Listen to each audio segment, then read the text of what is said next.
Selamat siang teman-teman, kami dari kelompok 2 akan mempresentasikan hasil presentasi kami mengenai analisis persediaan menggunakan metode FIFO dalam sistem perpetual pada usaha Pondok Es Kelapa Muda Yasmin dengan dosen pengampu Dr. Nurlinda SE AK MSI CA Sera.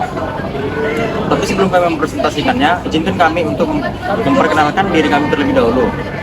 Perkenalkan, nama saya Michelle Nicole Pala dengan NIM 25050711021. Perkenalkan, saya Evelyn Erina Bacinaji dengan NIM 25050071077. Perkenalkan, nama saya Markus Gabriel Pardosi dengan NIM 25050071058. Perkenalkan, nama saya Vera Suratum dengan NIM 25050071013. Perkenalkan, nama saya Safira Azhara dengan NIM 25050071097. Teman-teman tahu nggak, bagi sebuah usaha yang mengolah bahan makanan segar, pengelolaan persediaan itu adalah hidup dan mati. Kenapa? Karena kalau bahan bakunya terlalu lama disimpan, buah kelapa bisa rusak dan kualitas rasanya menurun. Nah, Pondok Es Kelapa Muda Yasmin ini yang berlokasi di Jalan Abdul Hakim Medan mengelola perputaran produknya dengan sangat cepat. Oleh karena itu, di video ini kami akan mengupas tuntas bagaimana penerapan sistem pencatatan perpetual dikombinasikan dengan metode penilaian FIFO, yaitu first in, first out, pada usaha mikro ini selama periode Maret 2026. Ada 3 utama yang menjadi fokus pembahasan ini, yaitu pertama, bagaimana pencatatan transaksi persediaan bahan baku di sana dengan sistem perpetual. Yang kedua, bagaimana metode FIFO menghitung nilai persediaan akhir serta harga pokok penjualannya HPP. Yang ketiga, serta bagaimana penyajian catatan atas laporan keuangan atau CALK-nya. Mari kita kenalan lebih dekat dengan entitasnya. Usaha ini milik Ibu Yasmin, berdiri sejak tahun 2025. Berdasarkan wawancara kami, posisi saldo awal per 1 Maret 2026 menunjukkan kas sebesar 5 juta, perlengkapan 550.000, peralatan 850.000, dan modal sebesar 6.400.000. Pada awal bulan, persediaan bahan bakunya masih nol.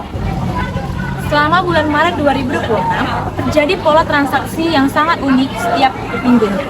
Usaha ini membeli 150 buah kelapa muda seharga 8.000 per buah.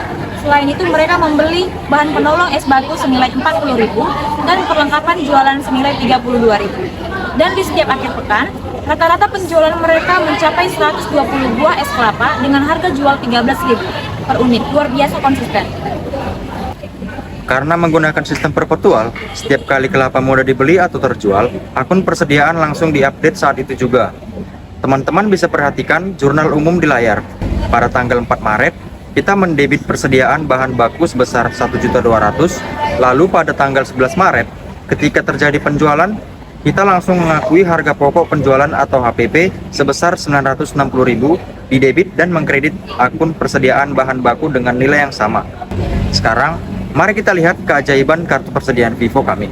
Melalui metode first in dan first out, stok kelapa yang dibeli di batch awal harus dikeluarkan terlebih dahulu demi menjaga kesegaran buah kelapa.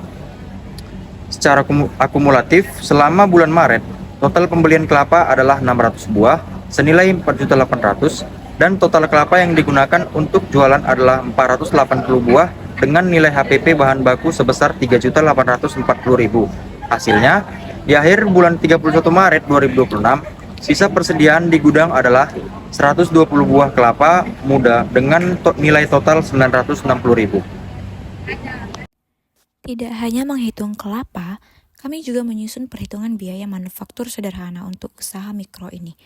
Jika seluruh komponen digabungkan, total harga pokok penjualan atau HPP real mencakup HPP bahan baku kelapa muda sebesar 3.840.000,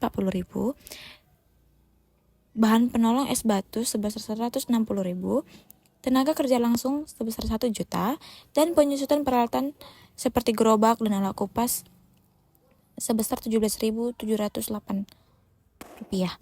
Sehingga total HPP keseluruhan adalah 5.017.708 rupiah.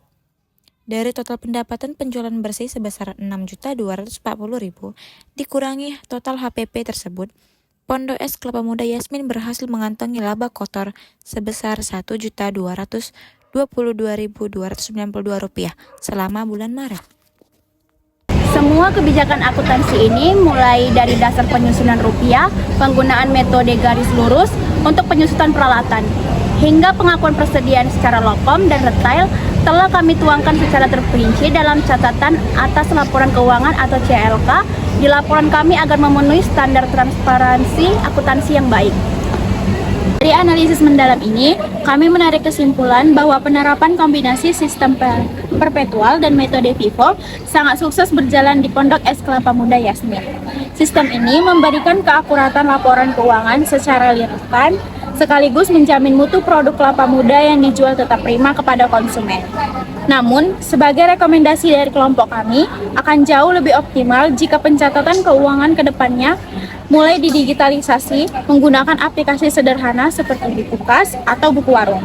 Selain itu, pola pembelian kelapa mingguan juga bisa dievaluasi kembali agar lebih presisi guna menekan risiko penumpukan stok.